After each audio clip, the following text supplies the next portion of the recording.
Hello friends, welcome everyone. நான் உங்கள் சபரி. கோவால காமாட்சிங்கிற ஒரு பெண்மணி வாழ்ந்துட்டு வந்தாங்க. அவங்களுக்கு வயது 30. இன்னும் கல்யாணம் ஆகல. அப்பா அம்மா கூட தான் வாழ்ந்துட்டு வந்தாங்க. படிச்சது ஃபேஷன் டெக்னாலஜி. ஃபேஷன் டெக்னாலஜி அப்படிங்கும்போது நான் என்ன படிச்சனோ அது சம்பந்தப்பட்ட வேலைக்கு தான் போவேன். ஏதாச்சும் ஒரு ஃபேஷன் ரிலேட்டட் ஸ்டோர் ஆரம்பிப்பேன், ஆன்லைன் ஸ்டோர் ஆரம்பிப்பேன், ஃபேஷன் பொட்டிக் ஆரம்பிப்பேன்னு சொல்லிட்டு ஏகப்பட்ட பிளான்ஸ் அண்ட் கனவுகள்லாம் அந்த பெண்மணிக்கு இருந்துகிட்டு தான் இருந்துச்சு. பொதுவாகவே நம்ம காலேஜ் படிக்கும்போது நிறைய கப்பிள் சுத்திட்டு இருக்கிறத பார்த்துக்கிட்டு தான் இருப்போம். எல்லாமே லவ் பண்ணிட்டு இருப்பாங்க, ரொம்ப க்ளோஸா லவ் பண்ணுவாங்க. இவங்க தாண்டா மேட் ஃபார் ஈச் அதர், இவங்க என்னைக்கும் பிரியவே மாட்டாங்க அப்படின்லாம் நினைச்சிட்டு இருப்போம்.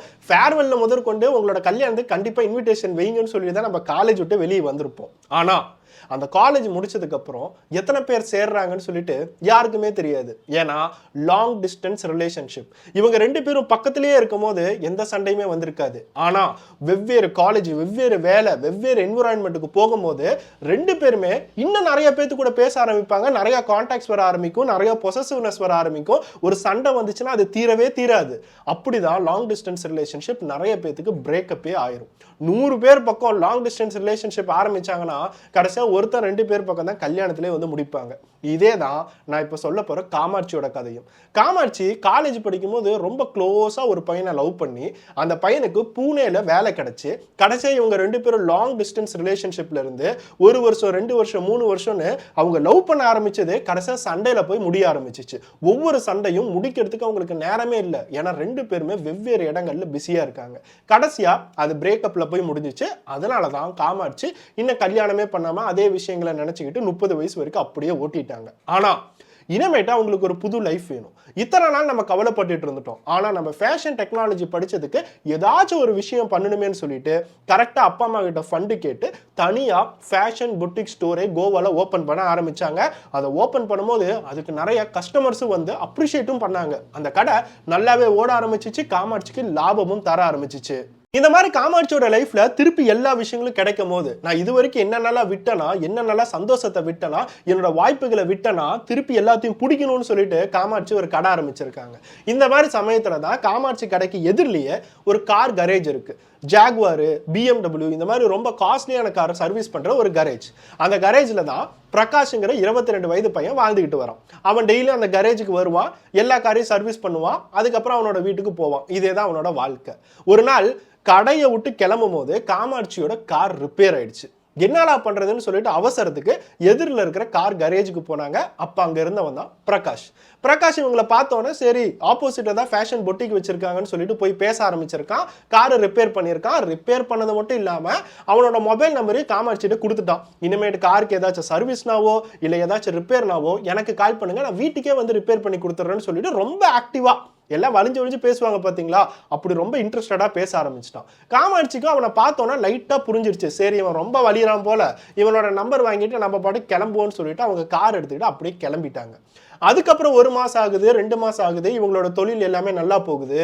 ஆனா அந்த பிரகாஷ்ங்கிற பையன் திருப்பி ஒரு நாள் என்ட்ரி தரான். எங்க வரான் அப்படின்னா காமாட்சியோட ஃபேஷன் பொட்டிக்கே வந்துடுறான். ஃபேஷன் பொட்டிக்கே வந்து இதுதான் உங்க கடையா, சும்மா பார்க்கலான்னு தான் வந்தேன், அன்னைக்கு ஒரு நாள் நீங்க வந்தீங்கல்ல, சரி நான் ஃப்ரீயா இருக்கேன், சரி உங்ககிட்ட வந்து பேசலாமேன்னு சொல்லி கடைக்குள்ளார வந்தேன்னு சொல்லிட்டு காமாட்சிக்கிட்ட ரொம்ப நேரமா பேசிக்கிட்டே இருக்கான். காமாட்சிக்கும் அது கொஞ்சம் கொஞ்சமா பிடிக்க ஆரம்பிச்சிருச்சு. ஏன்னா அந்த பையனோட வயது 22. பார்க்கறதுக்கு ரொம்ப யங்கா இருக்கான், ரொம்ப ஆக்டிவா இருக்கான், ரொம்ப ஸ்வீட்டா இருக்கான். நமக்கு 30 வயசு ஆனாலும் 22 வயது இருக்கும்போது நம்ம காலேஜ்ல ஒருத்தனை லவ் பண்ணோம், நம்மளும் இந்த மாதிரி தான் ஆக்டிவா இருந்தோம், நம்மளும் இந்த மாதிரி தான் ஸ்வீட்டா இருந்தோம். திருப்பி காமாட்சிக்கு தன்னோட பழைய வாழ்க்கைக்கு போகணும்னு சொல்லி தோணுச்சு. பிரகாஷ்க்கு நம்ம மேல இன்ட்ரெஸ்ட் எடுத்து தான் வரான் அப்படிங்கிறது காமாட்சிக்கு நல்லாவே தெரியும். அவங்க 2 பேரும் பேச ஆரம்பிக்கிறாங்க. பேச ஆரம்பிக்கும் போது என்னோட ஃபோன் நம்பரை நீ எடுத்துக்கோன்னு சொல்லிட்டு காமாட்சியும் பிரகாஷ்க்கு ஃபோன் நம்பர் எக்ஸ்சேஞ்ச் பண்றாங்க. இப்படிதான் இவங்க 2 பேருக்கும் புதுசா ஒரு லவ் ரிலேஷன்ஷிப் ஆரம்பிச்சிச்சு. இவங்க 2 பேரும் எப்படி காதலிச்சாங்கன்னா எப்ப பார்த்தாலும் எங்கேயாச்சும் போய் பார்ட்டி பண்றதும், பீச்சுக்கு போறதும், சுத்துறதும், குடிக்கிறதும். ஒரு கோவால ஒரு லவ் கப்பிள் எப்படி இருப்பாங்கன்னு சொல்லி நினைச்சு பாருங்க. கோவாங்கிறதே ஒரு பார்ட்டி டவுன் அப்படிங்கறத சொல்லுவாங்க.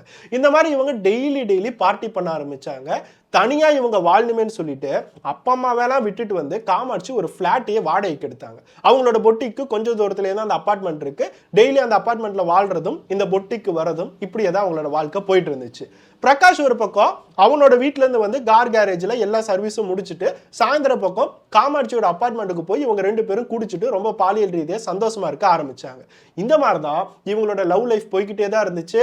குடிக்கிறது அதிகமாச்சு, பார்ட்டி பண்றது அதிகமாயிடுச்சு. அதே மாதிரி இவங்க சேர்ந்து இருக்கிறதும் ரொம்ப அதிகமாயிடுச்சு. ஒரு லிவிங் டுகெதர் ரிலேஷன்ஷிப் மாதிரியே இவங்களோட வாழ்க்கையை ஆரம்பிச்சாங்க. இந்த மாதிரி சமயத்துல தான் காமாட்சிக்கு லைஃப்ல ஒரு நம்பிக்கையே வருது. திருப்பி நமக்குன்னு சொல்லிட்டு ஒரு காதல் வாழ்க்கை, நம்மளோட பிசினஸ் நல்லா போக ஆரம்பிக்குது. நம்மளோட வாழ்க்கையில திருப்பி கடவுள் நம்மளை பார்த்திருக்காரு போல, நமக்கு எல்லா விஷயங்களும் நல்லா நடக்குது அப்படின்னு யோசிச்சவங்க கொஞ்சம் கொஞ்சமா அவங்களோட சந்தோஷத்தை தொலைக்க ஆரம்பிச்சாங்க. பிரகாஷ் டெய்லி குடிச்சு காமாட்சியோட பார்ட்டி பண்றதுனால அந்த குடிக்கு அவன் அடிக்ட் ஆக ஆரம்பிச்சிட்டான். காமாட்சி என்னதான் குடிச்சாலும் லிமிட்டை மெயின்டைன் பண்ணிக்கிட்டே இருந்தாங்க. அந்த குடி இல்லாம நமக்கும் ஒரு பிசினஸ் இருக்கு அப்படிங்கிறது காமாட்சிக்கு நல்லாவே தெரியும். ஆனா பிரகாஷ் வேலைக்கு போகும்போது குடிக்கிறது, காமாட்சியோட குடிக்கிறது, இந்த மாதிரி குடிச்சு அதுக்கே அடிக்ட் ஆக ஆரம்பிச்சான். டெய்லியும் குடிச்சிட்டு காமாட்சி கிட்ட வந்து நான் பாலியல் உறவு வைக்கணும்னு சொல்லிட்டு தொந்தரவு பண்ண ஆரம்பிச்சான். பிரகாஷ் குடிக்கும் போது அவனுக்கு என்ன பண்றாங்கிறது அவனுக்கே தெரியாது. காமாட்சி கிட்ட நான் பாலியல் ரீதியா அனுபவிக்கணும், நம்ம 2 பேரும் லவ் பண்றோம் இல்லைன்னு சொல்லிட்டு கொஞ்சமா செக்ஸ் டார்ச்சர் பண்ண ஆரம்பிச்சான். அந்த பெண்மணிக்கு உடம்பெல்லாம் வலி எடுத்தாலும் என்னால முடியலடான்னு சொன்னா கூட அவன் விடுறதுக்கு தயாரா இல்லை. இந்த மாதிரி அவங்களோட ரிலேஷன்ஷிப்ல கொஞ்சமா ஏகப்பட்ட ப்ராப்ளம்ஸ் வர ஆரம்பிச்சிச்சு. காமாட்சி கொஞ்சமா யோசிக்க ஆரம்பிச்சாங்க, இந்த மாதிரி ரிலேஷன்ஷிப் நமக்கு தேவையா அப்படின்னு யோசிச்சவங்க அதுக்கப்புறம் அவங்களோட மனசுக்குள்ளாரையே சரி நமக்குள்ளார ஒரு நல்ல லவ் ரிலேஷன்ஷிப் ஓடிட்டு இருக்கு, இதுக்கு முன்னாடி தான் ஒரு லவ்வை தொலைச்சிட்டோம், இதையாவது நம்ம வச்சிருப்போம், என்னதான் வயசுல சின்ன பையனா இருந்தாலும் நம்ம 2 பேரும் க்ளோஸா காதலிக்கிறோம் இல்ல, இவ்வளவு நாள் க்ளோஸா இருந்திருக்கோம் இல்லன்னு சொல்லிட்டு காமாட்சிக்கு ஒரு எமோஷனலான ஒரு ஃபீலிங் இருந்துகிட்டே தான் இருக்கு. அதனால தான் பிரகாஷ் கிட்ட எந்த பிரேக்கப் இப்படிங்கிற விஷயத்தை சொல்லாம அப்படியே மெயின்டைன் பண்ணிட்டு இருந்தாங்க. என்னதான் நமக்கு உடம்பு வலி எடுத்தாலும் சரி அவனுக்காக நம்ம கொஞ்சம் அட்ஜஸ்ட் பண்ணுவோமேன்னு சொல்லிட்டு இந்த 30 வயது பெண்மணி அட்ஜஸ்ட்மெண்டோட போயிட்டு இருந்தாங்க. ஆனா இது எல்லாமே மாசம் போக காமாட்சிக்கு ஒரு முக்கியமான விஷயம் புரிய வந்துச்சு. பிரகாஷ்க்கு கார் கேரேஜ்ல சர்வீஸ் பண்றது மட்டும் வேலை இல்லை. அந்த கோவாக்கு வரக்கூடிய நிறைய டூரிஸ்ட் கிட்ட நான் தான் டூரிஸ்ட்னு சொல்லிட்டு எல்லா இடமும் சுத்தி காட்டி கடைசியா அவங்க கிட்ட ஏகப்பட்ட காசு பறிக்கிறதும் அவங்க கிட்ட ஏதாச்சும் காஸ்ட்லியான விஷயங்கள் இருந்தா அதை திருடுறதும் தான் பிரகாஷோட வேலை. இது கொஞ்சமா காமாட்சிக்கு புரிய வந்துச்சு. ஏன்னா கார் கேரேஜ்ல எனக்கு இன்கிரிமெண்ட் தந்திருக்காங்கன்னு சொல்லிட்டு ஏகப்பட்ட காசை கொண்டுட்டு வந்து குடிக்கிறதும் பார்ட்டி பண்றதும் பிரகாஷ் செலவு பண்ணிட்டு இருந்தான். இதெல்லாம் எப்படின்னு விசாரிக்கும் போதுதான் அவனுக்கு இன்னொரு சைடு இந்த மாதிரி இன்கம் வருதுங்கிறது காமாட்சிக்கு புரிய வந்துச்சு. அடிக்கடி அவங்ககிட்ட கேட்கும் போது அதெல்லாம் எதுவும் இல்லை, அதெல்லாம் பொய், யாரோ என்னை பத்தி தப்பா பேசுறாங்கன்னு சொல்லிட்டு அவன் பொய் சொல்லிக்கிட்டே காமாட்சி கிட்ட ஓட்டி இருக்கான். ஆனா இது எல்லாம் எப்ப வெளிச்சத்துக்கு வந்துச்சுன்னா ஒரு நாள் பிரகாஷ் போலீஸ் கிட்ட மாட்டிட்டான். ஒரு டூரிஸ்ட் கிட்ட எல்லா விஷயங்களும் திருடும் போது அவங்க அதை நீட்டா கண்டுபிடிச்சு போலீஸ் ஸ்டேஷன்ல போய் ஒப்படைச்சிட்டாங்க. இப்போதான் காமாட்சிக்கு ஒரு தெளிவே வந்திருக்கு. இது வரைக்கும் நம்ம ஒரு குடிகாரனை மட்டும் லவ் பண்ணல, ஒரு திருடனையும் லவ் பண்ணியிருக்கோம். இது பிரேக்கப் பண்ண வேண்டிய கட்டாயம். இவனை நம்ம பிரேக்கப் பண்ணல அப்படின்னா கடைசியா போலீஸ் நம்மளும் பிடிச்சிட்டு போயிருவாங்க, நம்மளும் திருடி இவன் காசு வந்து என்கிட்ட தான் தரான்னு சொல்லிட்டு என்னையும் பிடிச்சிட்டு போயிருவாங்கிற அறிவு காமாட்சிக்கு நல்லாவே இருக்கு. அதனால ஒரு நாள் பிரகாஷை பார்த்து உன்னோட வாழ்க்கை வேற என்னோட வாழ்க்கை வேற, நான் ஒரு பிசினஸ் பண்ணி பொழைச்சு முன்னேறணும்னு நினைக்கிறேன், நீ திருடி முன்னேறணும்னு நினைக்கிறேன், நம்ம 2 பேத்துக்கு ஒத்தே வராது, நம்ம பிரேக்கப் பண்ணிக்கலாங்கிற ஒரு ஷாக்கிங்கான விஷயத்தை பிரகாஷ்ட சொல்றாங்க. பிரகாஷ்க்கு காமாட்சி இந்த மாதிரி சொல்லும் போது அவனால தாங்கவே முடியல.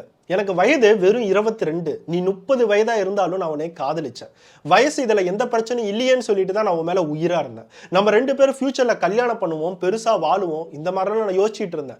நான் உன்னை உண்மையா தான் லவ் பண்ணேன், ஆனா நீ தான் வெறும் பாலியல் சுகத்துக்காக என்னை லவ் பண்ணிட்டு தூக்கி போடுற, வேற எவன் கூடயாச்சும் ரிலேஷன்ஷிப்பா இருக்கான்னு சொல்லிட்டு டார்ச்சர் பண்ண ஆரம்பிச்சான். டெய்லியும் கால் பண்ணி கெட்ட வார்த்தையில திட்டுறதும், இனிமேட்டு நீ கடைக்கே வரக்கூடாது, கடைக்கு யாராவது கஸ்டமர்ஸ் வந்தா நான் பிரச்சனை பண்ணுவேன்னு சொல்லிட்டு பயம்படுத்துறதுமா கொஞ்சம் மாதங்கள் காமாட்சிக்கு எல்லாம் தப்பாவே நடந்துட்டு இருந்துச்சு. காமாட்சி ஒரு முடிவு எடுத்தாங்க, எப்படியாச்சும் பிரகாஷை விட்டு நம்ம மறைஞ்சு போகணும், நம்ம எங்க இருக்காங்கிறதே அவனுக்கு தெரியக்கூடாது. மொபைல் நம்பரை மாத்தினாங்க, கடையை லாபமே வரதா இருந்தாலும் பரவாயில்ல நம்ம டோட்டலா க்ளோஸ் பண்ணுவோம், நமக்கு எந்த பிரச்சனையும் வேணாம்னு சொல்லி கடையை க்ளோஸ் பண்ணாங்க. கடையை க்ளோஸ் பண்ணிட்டு வேற ஒரு ஃபேஷன் பொட்டிக்கு அவங்க வேலைக்கு போக ஆரம்பிச்சாங்க. பிசினஸ் ஓனரா இருந்தவங்க இப்ப சேலரி மாசம் வருமானு சொல்லிட்டு ஏக்கத்தோட தன்னோட இன்னொரு அபார்ட்மெண்ட் வாடகைக்கு எடுத்து வாழ்ந்துட்டு இருந்தாங்க. இந்த மாதிரி காமாட்சியோட வாழ்க்கை ஒரு 2 மாசம் பக்கம் நல்லா போயிட்டு இருந்துச்சு. அவங்க பாட்டுக்கு வேலைக்கு போனாங்க, 1 லட்ச ரூபா 1.5 லட்ச ரூபா பக்கம் சேலரி கிடைக்கும், அவங்களோட அப்பா அம்மாவை பார்த்துக்கிட்டு அவங்க பாட்டுக்கு நீட்டா இருந்தாங்க. ஆனா அப்பவும் காமாட்சியை பிரகாஷ் விடவே இல்லை. இந்த கடையை க்ளோஸ் பண்ணதுக்கு அப்புறம் காமாட்சி எங்க இருக்கா, அவளோட கான்டாக்ட்ஸ் என்ன, ஃபேஸ்புக் என்னன்னு சொல்லிட்டு ட்ராக் பண்ணிக்கிட்டே இருந்தான். காமாட்சி எப்படியாச்சும் நம்ம கண்டுபிடிக்கணும்னு சொல்லிட்டு அவன் ஏக்கத்தோடயே இருந்தான். இந்த மாதிரி கொஞ்சம் மாதங்கள் போய்கிட்டே தான் இருந்துச்சு. கரெக்டா செப்டம்பர் 1 2023 காமாட்சியோட அப்பா லாஸ்ட் ஒரு 2-3 நாட்கள் பக்கமாவே ரொம்ப கவலையா இருந்தார். என்னோட பொண்ணு எப்பயுமே எனக்கு கால் பண்ணி பேசிக்கிட்டே தான் இருப்பா. ஏதாச்சும் ஒரு தகவல் குடுத்துக்கிட்டே தான் இருப்பா. கடைசி 2-3 நாட்கள் பக்கமா அவ கால் பண்ணவே இல்ல. என்ன பிரச்சனை? வேலை ரொம்ப அதிகமா இருக்கான்னு சொல்லிட்டு ரொம்ப கவலைப்பட்டாரு. கடைசியா செப்டம்பர் 2ஆம் தேதி தன்னோட பொண்ண போய் பாத்துரலாமேன்னு சொல்லிட்டு புதுசா வாடகை எடுத்த அபார்ட்மெண்ட்டுக்கு போய் தன்னோட பொண்ண பாக்குறாரு. அந்த வீட்டுக்குள்ளார போனா வீடு திறந்திருக்கு. உள்ளார போய் பார்த்தா காமாட்சி இல்ல. காமாட்சியோட வாட்ச், காமாட்சியோட செப்பல், காமாட்சியோட எல்லா விஷயங்களும் அங்க தான் இருக்கு. கார் முதற்கொண்டு கீழ பார்க்கிங் ஏரியால தான் இருக்கு. ஆனா காமாட்சி வீட்டுக்குள்ளார இல்ல. வீட்டை விட்டுட்டு எங்க வெளியே போயிட்டா? வீடை திறந்து போட்டுட்டே போயிட்டாளேன்னு சொல்லிட்டு கொஞ்ச நேரம் அவங்க அப்பா உக்காந்துருக்காரு. 2 மணி நேரம் 3 மணி நேரம் பக்கம் ஆகுது. காமாட்சி வீட்டுக்கு வரவே இல்லை. வீடு ஃபுல்லாவுமே ஒரு துர்நாற்றம் அடிச்சுக்கிட்டே தான் இருக்கு. எந்த இடத்துக்கு போனாலும் எங்க இருந்து துர்நாற்றம் அடிக்குதுன்னு சொல்லிட்டு அவரால் கண்டுபிடிக்கவே முடியல. ஆனா ஏதோ ஒரு தப்பான விஷயம் இந்த அபார்ட்மெண்ட்ல நடந்திருக்குன்னு சொல்லிட்டு அவர் யோசிச்சிருக்காரு. உடனே போலீஸ்க்கு கால் பண்ணி என்னோட பொண்ணான காமாட்சி கடைசி 2-3 நாட்கள் பக்கமாவே எனக்கு கால் பண்ணல. ஆனா இப்ப வீட்டுக்கு வந்து பார்த்தா வீடு திறந்திருக்கு. ஆனா வீட்டுக்குள்ளார யாரும் இல்ல. என்னோட பொண்ணை காணோம்னு சொல்லிட்டு ஒரு கம்ப்ளைண்ட்டை தராரு. இந்த கம்ப்ளைண்ட் கிடைச்சோன்னே உடனே போலீஸ் டிபார்ட்மெண்ட் அவங்களோட ஆக்ஷனை எடுக்க ஆரம்பிக்கிறாங்க. என்கொயரி எல்லாமே பண்ண ஆரம்பிக்கிறாங்க. என்கொயரி பண்ணும்போது தான் காமாட்சிக்கு இந்த மாதிரி பிரகாஷ்ங்கிற ஒரு ரிலேஷன்ஷிப் இருந்திருக்கு. ஒருவேளை அவன் கூட குற்றவாளியா இருக்கலாம். அவன் கூட ஒருவேளை கடத்தி இருப்பானோன்னு சொல்லிட்டு எல்லாத்தையும் விசாரிக்க ஆரம்பிக்கிறாங்க. ஆனா சாலிடா எந்த க்ளூமே அவங்களுக்கு கிடைக்கல. காமாட்சியோட கடைசி போன் லொகேஷன் என்ன, எந்த இடத்துல சுவிட்ச் ஆஃப் ஆனிச்சு அப்படின்னு பார்க்கும்போது கோவால இருக்கிற ஒரு ஹில் ஸ்டேஷன் டூரிஸ்ட் ஏரியால தான் அந்த கடைசியா சுவிட்ச் ஆஃப் ஆயிருக்கு. ஆனா அந்த இடத்துக்கு போனா எக்ஸாக்டா எந்த லொகேஷன் சொல்லி போலீஸால கண்டுபிடிக்க முடியல. காமாட்சி அந்த இடத்துல எங்க தேடியும் அந்த இடத்துல காணோம். அதுக்கு அடுத்ததா போலீஸ் பிரகாஷை பிடிக்க ஆரம்பிச்சாங்க. நீ தான் காமாட்சிக்கு கடைசி லவ்வர். அதுக்கப்புறம் காமாட்சிக்கு எந்த ரிலேஷன்ஷிப்பும் இல்ல. எப்படி உங்களுக்கு பிரேக்கப் ஆயிடுச்சு? நீ தான் காமாட்சி ஏதோ பண்ணிட்டியான்னு சொல்லிட்டு பிரகாஷ் கிட்ட விசாரிக்க ஆரம்பிச்சாங்க. பிரகாஷ் மேல ஆரம்பத்திலே போலீஸ்க்கு கொஞ்சம் டவுட் இருந்துகிட்டே தான் இருந்திருக்கு. ஏன்னா இவங்க 2 பேத்துக்கும் ஆல்ரெடி நிறைய ப்ராப்ளம் இருந்திருக்கு. போலீஸ் கேஸ் முதற்கொண்டு வந்திருக்கு அப்படிங்கிற டீட்டெயில் எல்லாம் காமாட்சி அவங்க அப்பா சொல்லியிருக்காரு. பிரகாஷ் என்ன சொல்றான், நான் கடைசியா காமாட்சி பார்த்தே 2 மாசம் பக்கம் ஆகுது. அவங்க பாட்டுக்கு என்னை ஏமாத்திட்டு போயிட்டாங்க. அதுக்கப்புறம் நான் குடிச்சிட்டு ஏதோ ஒரு வேலை கிடைக்குமான்னு சொல்லி நான் பாட்டுக்கு தேடிட்டு இருக்கேன். அவங்க என்னை ஏமாத்திட்டு போயிட்டு கடைசியா அவங்க காணோம்னு சொன்னா என்னை வந்து கேட்குறீங்க, எனக்கும் இதுக்கு எந்த சம்மந்தமும் இல்லைன்னு சொல்லிட்டு பிரகாஷ் ரொம்ப தெளிவா போலீஸ்ட்ட ஆன்சர் பண்றான். பிரகாஷை அரெஸ்ட் பண்ணும் அப்படின்னா போலீஸ்க்கு ஏதாவது முக்கியமான எவிடன்ஸ் தேவை. அது மட்டும் போலீஸ் கையில கிடைக்கவே இல்லை. அதுக்கு அடுத்ததா காமாட்சியோட வீட்டுக்கு போறாங்க. ஏதாச்சும் எவிடன்ஸ் கிடைக்குமான்னு பாக்குறாங்க. அங்கேயும் எந்த எவிடன்ஸும் இல்லை. ஆனா போலீஸ்க்கு காமாட்சியோட காரை தேடும் போதுதான் ஒரு முக்கியமான எவிடன்ஸே கிடைச்சிச்சு. காமாட்சியோட கார்ல யாருதுனே தெரியாத ஒரு மொபைல் கடந்துச்சு. அந்த மொபைல் நம்பரை செக் பண்ணும் போது அது பிரகாஷோட மொபைல்னு சொல்லிட்டு ரொம்ப கிளியரா தெரிஞ்சிருச்சு. பிரகாஷ் அந்த இடத்துல தான் ஒரு பெரிய முட்டாள்தனம் பண்ணியிருக்கான். எல்லா கிரைமும் செஞ்சு முடிக்கும் போது கடைசியா தன்னோட மொபைலை எங்க விட்டுட்டு வரன்னு கூட தெரியாம காமாட்சியோட காருக்குள்ளாரே விட்டுட்டு வந்திருக்கான். இப்ப போலீஸ்க்கு ஒரு நல்ல எவிடன்ஸ் கிடைச்சிருச்சு. பிரகாஷ் கூப்பிடுறாங்க, என்கொயரி பண்றாங்க. அவங்களோட ஸ்டைல்ல விசாரிக்கும் போது பிரகாஷ் எல்லா உண்மையும் கிளியரா சொல்ல ஆரம்பிக்கிறான். போலீஸோட என்கொயரியில ஆல்ரெடி தெரிஞ்ச மாதிரி காமாட்சிக்கு பிரகாஷ்க்கும் எப்ப லவ் பிரேக்கப் ஆனிச்சோ அப்ப இருந்து பிரகாஷ் ஒரு சைக்கோ மாதிரியே சுத்திட்டு இருந்தான். எப்ப பார்த்தாலும் போய் அவளை டார்ச்சர் பண்றதும் ஃபோன் கால்ல டார்ச்சர் பண்றது இந்த மாதிரி எல்லாம் போயிட்டு இருக்கிறதுனால ஃபோன் நம்பரை சேஞ்ச் பண்ணாங்க, அபார்ட்மெண்ட்டை க்ளோஸ் பண்ணாங்க, வேற ஒரு அபார்ட்மெண்ட்டை வாடகைக்கு எடுத்தாங்க, ஒரு பக்கம் கடையை க்ளோஸ் பண்ணிட்டு வேற ஒரு கடைக்கு அவங்க வேலைக்கே போக ஆரம்பிச்சாங்க. இந்த மாதிரி எல்லா விஷயங்களும் நடந்தாலும் பிரகாஷ்க்கு எப்படியாச்சும் அவளை பழி வாங்கியே ஆகணும்னு சொல்லிட்டு அப்படியே தோணிக்கிட்டே தான் இருந்துச்சு. அவன் கொஞ்சம் கொஞ்சமா சைக்கோ ஆக ஆரம்பிச்சான். நல்லா குடிக்க ஆரம்பிச்சான். குடிச்சிட்டு வேலைக்கு போறதுனால அவனை வேலையை விட்டு தூக்கிட்டாங்க. பார்ட் டைமா காமாட்சியை கண்டுபிடிக்கணும்னு நினைச்சவன் ஃபுல் டைமா காமாட்சி எங்கன்னு சொல்லிட்டு கோவாவை சுத்தி தேட ஆரம்பிச்சான். காமாட்சியோட புது அபார்ட்மெண்ட்டையும் கண்டுபிடிச்சான். காமாட்சியை டெய்லி ஃபாலோ பண்றதும் அவகிட்ட திருப்பி போய் லவ் பண்ணு டார்ச்சர் பண்றதும் இந்த மாதிரி எல்லா விஷயங்களும் போய்கிட்டே தான் இருந்துச்சு. காமாட்சி எவ்வளவோ பிரகாஷ்ட சொல்லி பார்த்துட்டாங்க. உனக்கு ஏதாச்சும் அமௌண்ட் வேணும்னா கூட கேளு, நான் அமௌண்ட் தரேன், ஒரு நல்ல பிசினஸா ஸ்டார்ட் பண்ணி உன்னோட வாழ்க்கையை பாரு, இனிமேட்டு நம்ம 2 பேத்துக்கும் செட் ஆகாது, நீ குடிச்சிட்டு டெய்லி வேலைக்கு போறதுனால தான் உன்னை வேலையை விட்டு தூக்கிட்டாங்க, நான் இனிமேட்டு என்னோட வாழ்க்கையில கொஞ்சம் முன்னேறணும், நம்ம 2 பேரும் நம்மளோட வாழ்க்கையை பார்க்கலாம்னு சொல்லிட்டு எவ்வளவோ அட்வைஸ் பண்ணியிருக்காங்க. ஆனா ஒரு பக்கம் பிரகாஷ் கேட்கற மாதிரி இல்லை. வெவ்வேறு இடங்கள்ல போய் பப்ளிக்ல கையை பிடிச்சி இழுக்கிறதும் வந்து கட்டி பிடிக்கிறதும் அவனோட சைக்கோத்தனத்தை எல்லாம் காட்ட காமாட்சியால அதை தாங்க முடியல. போலீஸ்க்கு போனாங்க. பிரகாஷ் மேல ஒரு கம்ப்ளைண்ட்டை தந்தாங்க. ஆனா கம்ப்ளைண்ட் தரும்போது கூட எஃப்ஐஆர் எதுவும் ஃபைல் பண்ணாதீங்க, அவனை கூப்பிட்டு வார்ன் பண்ணிவிட்டு அமுச்சு விட்டுருங்க இப்படிங்கிறத கம்ப்ளைண்ட் பண்ணாங்க. இந்த கம்ப்ளைண்ட் கிடைச்சோடனே போலீஸ் பிரகாஷ் ஆகட்டும் பிரகாஷோட ஃபேமிலி எல்லாத்தையுமே போலீஸ் ஸ்டேஷனுக்கு கூப்பிட்டு ஒரு ஃபைனல் வார்னிங் கொடுத்துருக்காங்க. உங்களோட பையன் இந்த மாதிரி ரொம்ப சைக்கோத்தனம் பண்ணிட்டு இருக்கான், இனிமேட்டு இந்த பொண்ணை சீண்டனா அப்படின்னா எஃப்ஐஆர் போட்டு ஒரு 2 வருஷம் 3 வருஷம் உள்ளார வச்சாதான் சரி வரும்னு சொல்லிட்டு அவங்க அப்பா அம்மா கிட்ட ரொம்ப வார்னிங் கொடுத்துருக்காங்க. இது பிரகாஷ்க்கு ரொம்ப ஒரு கேவலமான நிலைமை ஆயிடுச்சு. தன்னை ரொம்ப ஹர்ட் பண்ணிட்டா, தன்னை ரொம்ப இன்சல்ட் பண்ணிட்டா, என்னோட அப்பா அம்மா முன்னாடியே நீ இந்த மாதிரிலாம் பண்ணிட்டியான்னு சொல்லிட்டு அவன் மேல இருக்கிற காதல் கொஞ்சம் கொஞ்சமா ஒரு வெறுப்புல வர ஆரம்பிச்சிச்சு. அவனோட வெஞ்சன்ஸை எப்படியாச்சும் திருப்பி காமாட்சியிட காட்டணும்னு சொல்லிட்டு வெயிட் பண்ணிட்டு இருந்தான். அதே போலீஸ் ஸ்டேஷன்ல நான் இனிமேல் காமாட்சியை பார்க்க மாட்டேன், பேச மாட்டேன், டார்ச்சர் பண்ண மாட்டேன்னு சொல்லிட்டு எழுதி கொடுத்தவன் அடுத்த ஒரு மாசத்துல காமாட்சி எங்க போறா, எங்க வரா, எங்க தங்கறா, யார் அவளோட ஃப்ரெண்ட்ஸ், இந்த மாதிரி எல்லாத்தையுமே கவனிச்சிருக்கான். கரெக்டா செப்டம்பர் 1ஆம் தேதி காமாட்சியோட அபார்ட்மெண்ட்டுக்கு போய் ரொம்ப நேரமா கதவை தட்டியிருக்கான். காமாட்சி கதவு வழியா இவன் தான் சொல்லி பார்த்துட்டு அவங்க கதவை திறக்கவே இல்லை. ஆனா கடைசியா ஒரே ஒரு டைம் உங்ககிட்ட கொஞ்சம் பேசணும், உங்ககிட்ட கொஞ்சம் பேசிட்டு நான் படுக்க போயிடுறேன், இனிமேட்டு எதுவும் செய்ய மாட்டேன்னு சொல்லிட்டு அங்க கத்த காமாட்சிக்கு ஒரு விதத்துல பயமாயிடுச்சு. சுத்தி எல்லா மக்களும் தங்குறாங்க, இந்த அபார்ட்மெண்ட் விட்டு நம்மளை போக வச்சிருவான் போல, கத்திக்கிட்டே இருக்கானேன்னு சொல்லிட்டு கடைசியா கதவை திறக்கிறாங்க. கதவை திறந்தோன்னா அவன் உடனே உள்ளார வந்து கதவை க்ளோஸ் பண்றான். என்னடா பண்ற அப்படின்னு சொல்லி கேட்கும் போதே அவன் திருப்பி அவனோட சைக்கோத்தனத்தை காட்ட ஆரம்பிக்கிறான். நீ என்னை காதலிப்பியா இல்லையா, வேற அவன் கூடயாச்சும் ரிலேஷன்ஷிப் வச்சிருக்கியா, என்னை விட்டுட்டு என் கூட பாலியல் ரீதியாக தொடர்பு வைக்கிறது போர் அடிச்சிருச்சா, வேற இவன் கூட படுக்கணுமா அப்படின்னு சொல்லிட்டு ரொம்ப கேவலமா பேசியிருக்கான். அந்த இடத்துல காமாட்சிக்கு புரிஞ்சிருச்சு, சரி இவன் திருப்பி நம்ம கிட்ட இதே பொழப்பதான் பண்ணிட்டு இருக்கான், இவனை வெளியே துரத்துடலாமேன்னு சொல்லிட்டு வெளியே போடான்னு சொல்றாங்க. அதுல கோவம் அவனால தாங்க முடியல. பாக்கெட்ல ஆல்ரெடி கொண்டுட்டு வந்த ஒரு கத்தியை எடுத்து காமாட்சியோட மார்பகத்துல, கழுத்துல, வயிறுல பல டைம் குத்துறான். காமாட்சி அந்த இடத்துல துடிக்கிறாங்க, அந்த இடத்துல கத்துறாங்க. ஆனா அது நைட் டைம் அப்படிங்கிறதுனால சுத்தி இருக்கிற எல்லா அபார்ட்மெண்ட் மக்களுக்கும் எதுவும் பெருசா கேட்கல. காமாட்சி அந்த இடத்துல ரத்த வெள்ளத்துல இறந்து போறாங்க. அதை கண்குளிர பார்த்துட்டு இருக்கான் பிரகாஷ். உன்னை இப்படிதான் கொல்லுன்னு நினைச்சேன், நீ என்னை ஏமாத்திட்டல்ல, என்னை யூஸ் பண்ணிட்டு தூக்கி போட்டல்ல, உன்னை இப்படிதான் கொல்லுவேன்னு சொல்லிட்டு அதே இடத்துல ஒரு சைக்கோ மாதிரி காமாட்சிகிட்ட பேசிட்டு இருந்திருக்கான். அந்த பெண்மணி இறந்ததுக்கு அப்புறம் தான் இவனுக்கு கொஞ்சமாவது நினைவே வந்திருக்கு, நம்ம கொன்னுட்டோம், இனிமேட்டு எப்படியாச்சும் போலீஸ்ல இருந்து தப்பிக்கணும்னு சொல்லிட்டு ஒரு பிளாஸ்டிக் பேக்கால பாடி எல்லாத்தையும் கவர் பண்றான். எல்லாரும் தூங்கினதுக்கு அப்புறம் அந்த பாடி எடுத்து காமாட்சியோட கார்க்குள்ளாரையே போட்டு அந்த காரை ஸ்ட்ரெயிட்டா கோவால இருக்கிற ஒரு டூரிஸ்ட் ஹில் ஸ்டேஷனுக்கு போறான். பாடியை டோட்டலா ஒரு பள்ளத்துல டிஸ்போஸ் பண்றான். பொதுவாக நம்ம ஒரு ஹில் ஸ்டேஷன் அப்படின்னா ஏதாச்சும் ஒரு இடத்துல பெரிய ஸ்பாட் இருக்கும், சூசைட் ஸ்பாட் இந்த மாதிரிலாம் சொல்லுவாங்க. அந்த இடத்துல பாடியை அப்படியே டிஸ்போஸ் பண்ணுறோம். அந்த பாடியை டிஸ்போஸ் பண்ணும்போது கூட காமாட்சியோட பாக்கெட்டில் தான் அவளோட மொபைல் இருக்குது, இன்னும் சுவிட்ச் ஆன் கண்டிஷனில் தான் இருக்குன்னு சொல்ல அவன் நினைக்கவே இல்லை. எல்லாத்தையும் அவசரமாக பண்ண ஆரம்பித்தான். நம்ம கொண்டுட்டோமே அப்படின்னு தெரிஞ்சோடனே அவனோட ஃப்ரெண்டு ஒருத்தவனுக்கு கால் பண்ணியிருக்கான். அவனோட ஃப்ரெண்டோட ஹெல்ப் வச்சு தான் காரை ஓட்டிட்டு போய் பாடியை டிஸ்போஸ் பண்ணுற எல்லா வேலையுமே பார்த்துருக்கான். திருப்பி ரெண்டு பேருமே பாடியை டிஸ்போஸ் பண்ணதுக்கப்புறம் அந்த கார் எடுத்துகிட்டு காமாட்சியோட வீட்டுக்கே வந்திருக்காங்க. கார் பார்க்கிங் ஏரியா விட்டுட்டு வீட்டுக்கு போய் டோட்டலா தொடச்சிருக்காங்க. எல்லா ரத்த கரையும் தொடச்சதுக்கு அப்புறம் அந்த டோர் அப்படியே க்ளோஸ் பண்ணிட்டு அந்த இடத்தை விட்டு எஸ்கேப் ஆயிட்டாங்க.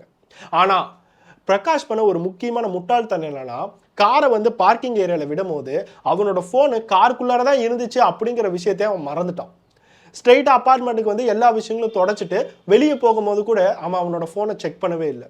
வீட்டுக்கு போய் தன்னோட போன் எங்கேயோ தொலைஞ்சிருச்சு அப்படின்னு யோசிக்கும் போது கூட நம்ம கார்ல தான் விட்டோம் அப்படிங்கிற விஷயமே அவனுக்கு தோணல. சரி ஏதோ ஒன்று நடந்துட்டு போகுது, மொபைல் எங்கேயாச்சும் தொலைஞ்சிருக்கும், யாராச்சும் கேட்டாங்கன்னா என் மொபைல் திருடிட்டாங்கன்னு நான் சொல்லிக்கலாமேன்னு சொல்லிட்டு அவன் பாட்டுக்கு அப்படியே விட்டுட்டான். ஆனா அந்த மொபைல் தான் கடைசியா அவனை காட்டி கொடுக்கும்னு சொல்லிட்டு அவனுக்கு தெரியவே தெரியாது. இந்த வீடியோ பார்த்துட்டு இருக்க எல்லாருக்கும் ஒரே ஒரு விஷயம் மட்டும் நல்லா புரிஞ்சிருக்கும். நீங்க ஒரு பெண்ணாக இருந்தா கண்டிப்பா ஒரு சைக்கோவை மட்டும் லவ் பண்ணிடாதீங்க. யாரை லவ் பண்றதா இருந்தாலும் கொஞ்சமாவது அவனோட கேரக்டர் என்ன, அவன் கோபத்துல எப்படி நடந்துக்கிறான், கவலையில எப்படி நடந்துக்கிறான்னு சொல்லிட்டு கொஞ்சமாவது யோசிங்க. அவனுக்கு கொஞ்சமாவது மெச்சூரிட்டி இருக்கா அப்படிங்கிறத பாருங்க. இந்த எந்த விஷயங்களும் பார்க்காம நம்ம பாட்டுக்கும் போய் லவ் பண்ணிட்டு கடைசியா பிரேக்கப் ஆகும் போதோ, நம்ம வாண்டடா பிரேக்கப் பண்றதுல நிறைய பேருக்கு பிரேக்கப் பண்றதுக்கு நிறைய காரணங்கள் இருக்கும். அது ஒரு தப்பான காரணமா தான் இருக்கணும் அப்படிங்கிறது அவசியம் இல்லை. இந்த சம்பவத்துல காமாட்சியோட வாழ்க்கையில நான் பிரகாஷை எப்படியாச்சும் திருத்தணும், அவனை திருடெல்லாம் விட்டு வெளியே கொண்டுட்டு வரணும், இந்த திருட்டு தொழில் எல்லாத்தையும் நிறுத்தணும், போலீஸ்ல இருந்து கொண்டுட்டு வரணும்னு சொல்லிட்டு அவங்களுக்கு என்ன தலையெழுத்தா? இவன் திருடுறான், இவன் திருந்தவே மாட்டான், நம்மளை கஷ்டப்படுத்த வேண்டான்னு சொல்லி ஒரு காதலிக்கிட்ட அவன் கொடூரமா இந்த மாதிரி ஒரு செக்ஷுவல் டார்ச்சர் பண்றான் அப்படின்னா எந்த பொண்ணால தான் தாங்க முடியும்? நீங்க அந்த மாதிரி நிலைமையில இருந்தா நம்ம எப்படியாச்சும் அவனை திருத்தணும்னு சொல்லிட்டு உங்களோட லைஃப் எல்லாத்தையும் விட்டுட்டு, உங்களோட கனவுகளை எல்லாத்தையும் விட்டுட்டு அவனை திருத்துற வேலையை பார்ப்பீங்களா? இந்த மாதிரி விஷயங்கள் எல்லாம் நடக்கும் போது, ஒரு பிரேக்கப் அப்படிங்கறது நடக்கும் போது அவன் எப்படி நடந்துக்குவாங்கிறத முன்னாடியே நீங்க தயவு செய்து தெரிஞ்சுக்கோங்க. நிறைய பேர் இது தெரிஞ்சுக்காம தன்னோட லவ்வர் வந்து திருப்பி டார்ச்சர் பண்றதும், பப்ளிக்ல ஏகப்பட்ட கெட்ட வார்த்தையில திட்டுறதும், இதெல்லாம் தாண்டி எக்ஸ்ட்ரீமா எத்தனையோ பேர் ரயில்வே ஸ்டேஷன் ஆகட்டும், பஸ் ஸ்டாண்ட் ஆகட்டும், கேரளா ஆகட்டும், தமிழ்நாடு ஆகட்டும், நார்த் இந்தியாவில் எத்தனையோ பேர் ஆசிட் ஊத்துறாங்க, கத்தி வச்சு குத்துறாங்க, அருவா வச்சு வெட்டுறாங்க, பெட்ரோல் ஊற்றி கொளுத்துறாங்க. இந்த மாதிரி டெய்லி சம்பவங்களை நம்ம பார்த்துக்கிட்டு தான் இருக்கோம். இதெல்லாம் எதனால நடக்குது? ஒரு அன்மெச்சூர்டு லவ். நம்ம காதல் தான் பண்றோமா இல்லை வேற ஏதோ கருமத்தை பண்றோமான்னு தெரியாமையே எல்லா இடங்களும் போய் சுத்துறதும், பாலியல் ரிலேஷன்ஷிப் வைக்கிறதும், ஒரு எமோஷனல் பாண்டிங்கை கிரியேட் பண்றதும், கடைசியாக அதை பிரேக்கப் ஆகும்போது தாங்க முடியல. அவங்களுக்குள்ள இருக்கிற ஒரு மெச்சூரிட்டி அவ்வளவுதான். வாழ்க்கையும் தாண்டி எனக்கு இந்த பொண்ணு தான் வேணும்னு சொல்லிட்டு சைக்கோத்தனத்தை காட்டிட்டு தான் இருக்கும். இந்த மாதிரி பெண்களுக்கு நடக்கிற எல்லா அநியாயங்களும், இந்த மாதிரி எல்லா கிரைம்ஸும் நிக்கணும் அப்படின்னா இந்த இடத்துல பெண்களும் ஒரு முக்கியத்துவம் எடுக்கணும். தயவு செய்து எல்லாத்தையும் காதலிக்கும் போது உண்மையாலுமே அந்த லவ் கரெக்டா போகுமா, கடைசி வரைக்கும் அது நீடிக்குமா, இந்த மாதிரி நிறைய விஷயங்களை யோசிங்க. நம்ம பாட்டுக்கு ஒரு ஆசையில லவ் பண்ணிட்டு கடைசியா பிரேக்கப் பண்ணும்போது அவன் எப்படி ரியாக்ட் பண்றாங்கிறது நமக்கே தெரியாது. இதையும் தாண்டி ஒரு பையனோட நிலைமையிலிருந்து நம்ம யோசிக்கணும். அந்த பெண்களுக்கு எப்படி நம்ம ஒரு பாதுகாப்பா இருக்கணும், நம்ம லவ் பண்றோம் அப்படிங்கிறதை தாண்டி அவங்களுக்கு ஒரு பயத்தை நம்ம தந்துடக்கூடாது. இப்படிங்கிறத நீங்க கொஞ்சமாவது கான்சியஸா இருக்கணும். திருப்பி போய் டார்ச்சர் பண்றதுனாலையும் ஏதாச்சும் பண்றதுனாலையும் அவங்க லவ் பண்றாங்க அப்படின்னா அது உண்மையான லவ்வா? இல்ல நம்ம தான் அவங்களை உண்மையா லவ் பண்றோமா? நம்ம தான் உண்மையா லவ் பண்ணியிருந்தோம் அப்படின்னா அவங்க நிம்மதியா இருக்கணும்னு தான் நினைச்சிருப்போம். அவங்க சாவணும்னு சொல்லிட்டு யாரும் நினைக்க மாட்டாங்கல்ல. இதையும் ஒவ்வொரு பசங்களும் யோசிக்கணும். ஒரு அப்பா அம்மாவாக இருந்தால், அதுவும் ஒரு பையனோட அப்பா அம்மாவா இருந்தா ஒரு பொண்ணை எப்படி மதிக்கணும், அவங்க ஒரு டிசிஷன் எடுக்கும் போது நீங்க அவங்க கிட்ட எப்படி பேசணும், அவங்களோட உடம்பை எப்படி மதிக்கணும், அவ காதலி ஆகட்டும் மனைவி ஆகட்டும், விஷயமா அவளோட மனசை ஃபர்ஸ்ட் மதிக்க கத்துக்கோ, அவளோட உடம்பை ஃபர்ஸ்ட் மதிக்க கத்துக்கோ. இதெல்லாம் தாண்டி நீ காதலிச்சுக்கோ, என்ன வேணாலும் பண்ணு அப்படிங்கிற அட்வைஸை சின்ன வயசுல இருந்தே ஒரு பெண் யாரு, அவங்களை எப்படி பார்க்கணும்னு சொல்லிட்டு கத்து தந்தாதான் இந்த மாதிரி கிரைம்ஸை முக்கால்வாசி என்ன முழுமையாக நம்மளால நிறுத்த முடியும். சின்ன பசங்களுக்கு ஒரு அப்பா அம்மாவா நம்ம வீட்டில் என்ன கத்து தரமோ 18 வயசுக்கு அப்புறம் அப்படிதான் அவங்க உருமாறுவாங்க. நம்ம வீட்டில் ஒழுங்கா கத்து தரல அப்படின்னா சுத்தி இருக்கிற இடங்களை பார்த்துக்கிட்டு பல விஷயங்கள் கத்துக்கிட்டு அவங்களா இந்த மாதிரி ஒரு சைக்கோ ஆகிறதுக்கு நிறைய வாய்ப்புகள் இருக்கு. உங்களோட வீட்டில் உங்களோட பையன் எப்படி இருக்கணுங்கிறத நீங்க தான் தீர்மானிக்கணும். நெக்ஸ்ட் ஒரு வீடியோட பார்ப்போம். Bye bye.